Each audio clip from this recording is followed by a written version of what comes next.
Welcome students. Today we are going to start our next theory, Lamarck theory of evolution, which was given by the French naturalist Lamarck. Okay, and this theory is also known as the theory of inheritance of acquired traits. This question is very important for the competitive exam also. So you should know what are the name of the naturalist or what are the theories given by those, as I given this point earlier also to everyone.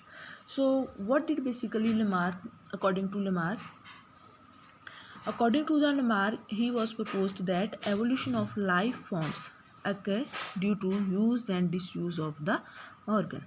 Means that which organ we will use, those organs will develop more and those organs will functional more and those will inherited. Okay, and the but those organ which we will not use, which are disuse, within the time those organs will be vanished or finished, and they will be mostly finished from the generation. These will not inherited to the next generation. It was the basically idea about the by the Lamarck. Okay, so then now what he did for the explanation of this point, he taken an example of giraffe. Okay, there are so many of a number of example which was given by the Lamarck. Okay, I will give to you those examples also in one lecture, but here I will explain about the giraffe only. What did he explain? He explained that the giraffe animal, he claimed that giraffe formed long neck in an attempt to forage leaves on all trees.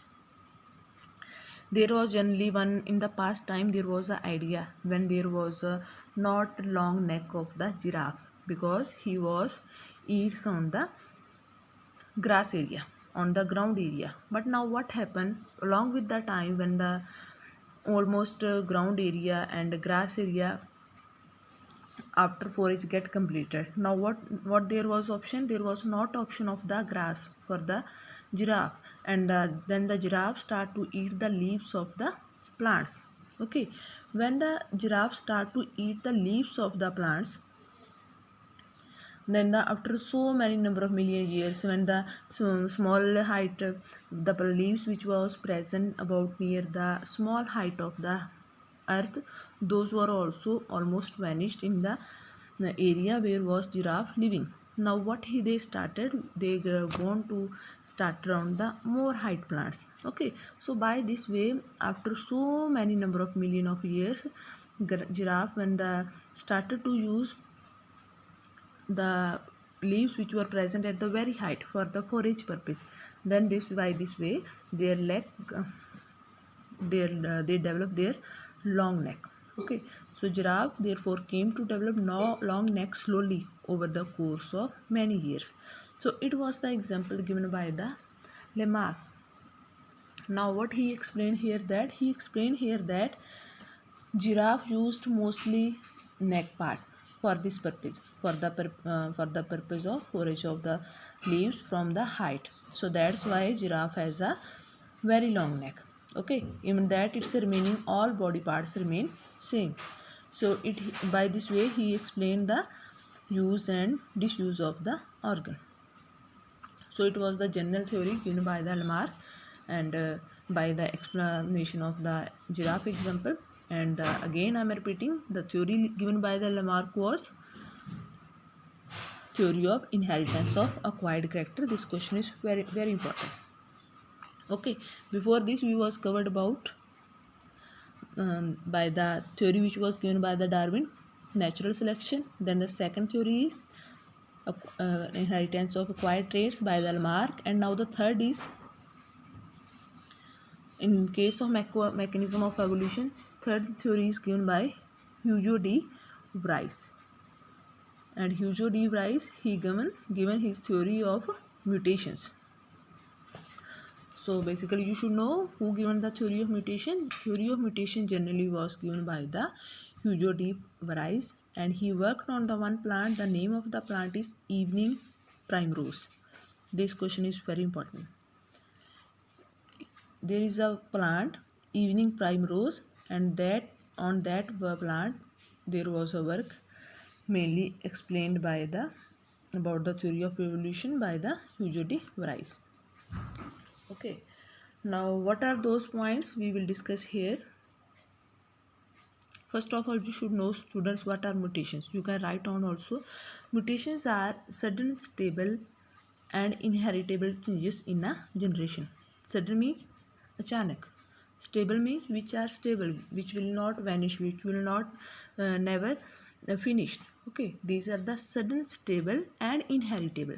Inheritable means which are passed from one generation to next generation. Okay, so mutations are sudden, stable and inheritable changes in a generation. This idea was given by the Hugo de Vries by the working on the evening primrose plant. Okay, now there are so many differences which was given by the Hugo de Vries, but according to the Darwin, those points were not true. So now let's see what are those differences. First one, what according to Hugo, what he said mutations cause evolution. It was according to Hugo, but on the other hand side, according to Darwin, there were variations which causes evolution. According to Hugo, mutations causes evolution, but according to Darwin, minor variation which comes along the long time. Okay, these were given by the Darwin. It was the first point. Second point, according to Hugo, mutations are sudden, stable, as I explained to earlier also. Sudden, stable, random. Random is randomly in any part of the evolution can occur. And directionless. Directionless again in the any direction in the population. Whether it is a giving in the east side, whether it is giving a west, or whether it is giving a north or south side. In any direction they can occur. But according to Darwin, variations are small and directional. In the particular direction, because of some particular reason, they will take place. Okay, for example, if the population is giving in the more towards the north area, according almost near the not in the Antarctic area, almost at the less distance of the Antarctic area. Okay, so because of more winter season, more cool weather, there will be a changes in the population. Means that variation is occurring in a particular direction. Okay, so it was the second point between Hugo and Darwin. Third point, according to Hugo, mutations causes speciation, and these are fast, but according to the Darwin, variations are slow and gradual process. Means that variations occurs slowly over the population. After so many number of years, it causes evolution. But according to the Hugo, mutations caused at large changes and lead to speciation. Means that they can create a different speciation, and this term is known as a saltation. This term is also again very important. What is a saltation? You can see here also its definition. Saltation is a large and abrupt evolutionary change that has been brought due to sudden large-scale mutation. Means that suddenly which mutation which causes a change at the large scale in a population and causes the speciation, that is known as a saltation. So students, with this we has covered about the theories of the evolution. Almost that part is done, and further Hardy-Weinberg principle, that is also very important, and from this part mostly question comes in the paper also, in the form of theory also, in the form of mathematical numericals also, and in the next class we will proceed with further. Thank you students.